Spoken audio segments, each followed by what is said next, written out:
Well, she is a model, an author, UNICEF ambassador and a PhD candidate. The amazing Tara Moss is constantly reinventing herself, but most recently she took the brave step of revealing a secret that she's kept locked away for 20 years. Let's make her welcome to Studio 10. Hi.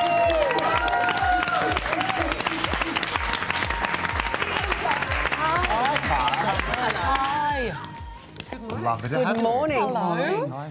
Every time I see you, so many of you. long admired you from afar, Tara, and your writing and your works. And when I read about the secret that you kept to yourself for such a long time, I was really shocked and taken aback by that. Do you want to speak about it? Well, which secret? I mean... Well, the fact that you've been victim of a number of sexual assaults over the years, including a rape. Yeah, look, I did come out about this in my book, The Fictional Woman. It's one of many things I discuss that I think are important taboos we need to break. Yes. One of the reasons I wrote about it is that it is such a prevalent issue in our society and around the world. About 1 in 3 women will experience this. That's according to White Ribbon and the World Health Organization. But, you know, Cambridge University put out a study as well over 70 countries in 40 years, putting it at 45%. So it is something we need to talk about. But, I mean, I should say it's not a secret I've kept in me for 20 years in the sense that it was on public record. There was a trial, you know, and this is 20 years ago. But it's just one of many things I discuss in The Fictional Woman because it is a book about fictions. It's a book about the fictions we have about women. And this is just, you know, one of the fictions about me, I guess, is that I'm Teflon Tara, you know, that nothing's Well, it ever dispels changed that myth, doesn't it? That just because you're incredibly, you know, you're obviously very successful, you're very smart, you're very beautiful, you're quite glamorous, and people think, oh, maybe this just happens in some sort of dirty underworld or whatever, and it doesn't happen to... But so you've dispelled that myth. But why else did you decide you wanted to sort of talk about this in your own terms? Well, I think as an advocate for women and children, it was necessary for me to, you know, take this on, to be authentic. You know, I wanted to stand in solidarity with other survivors of crime, and there are a lot of girls, a lot of women, a lot of boys, a lot of men who are survivors of crime, and a lot of them will be viewers today. And I wanted to stand in solidarity with them, but also be able to speak authentically on these issues. And I should also just say, you know, preface it with saying, I don't think everybody needs to tell their story. They need to do what's right for them. And for me, this is the right time. I feel I can take my armor off. That I can, you know, I'm in a position where I can talk about this stuff.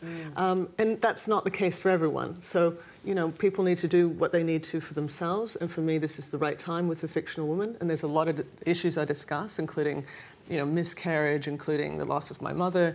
But this is a book about fictions. This is about the fictions we have about our society, about women, about pregnancy, about, you know, about assault. These are all fictions we need to dispel.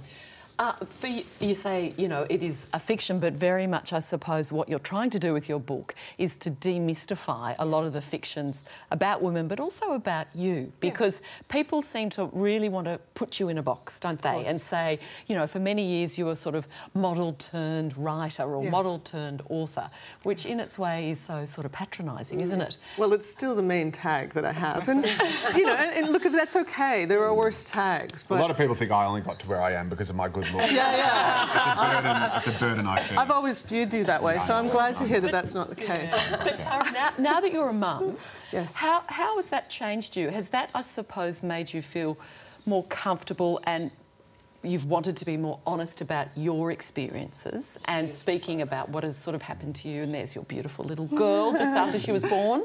Yeah, look, Saphira has been a big change in my life, and I think the thing that has surprised me most is that she's made me more fierce. I don't know what other word to use. She's made me more fierce in the sense that I can't sit in the sidelines anymore. And obviously I've been involved with you know, different charities for a long time, with UNICEF and the Royal Institute for Deaf and Blind Children for, you know, for a very long time now. But it's different for me having a child, and especially having a daughter. Now, Tara, you're saying that you're more fierce, but you are human. Of course. And every human has their frailties and their vulnerabilities.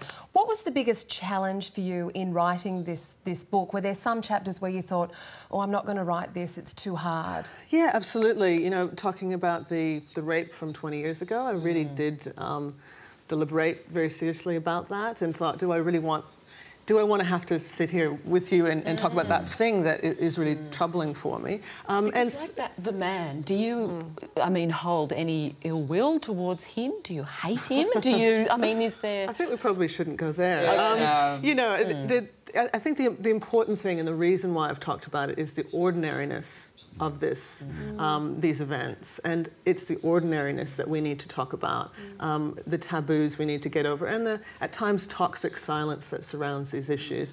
This is the point for me, and of course the book was challenging to write in a lot of ways. Mostly it was an intellectual challenge. There's a lot of there's arguments I make in the book.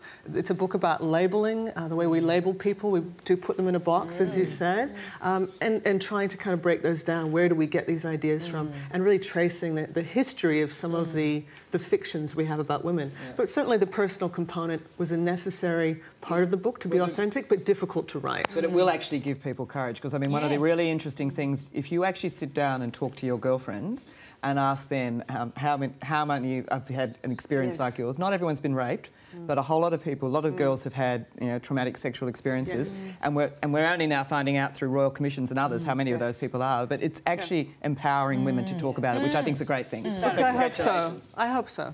I hope it's helpful in some way. You're a remarkable woman, Tara. Oh, you're very kind. Thank you for you sharing so much of this with us. Thank you.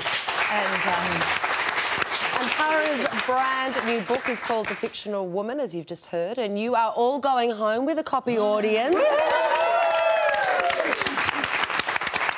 Fantastic read, so congratulations, and thank you so much for being on our Studio 10 cast. Thank you for having me. I appreciate it. Pleasure. Cannot wait to read the book.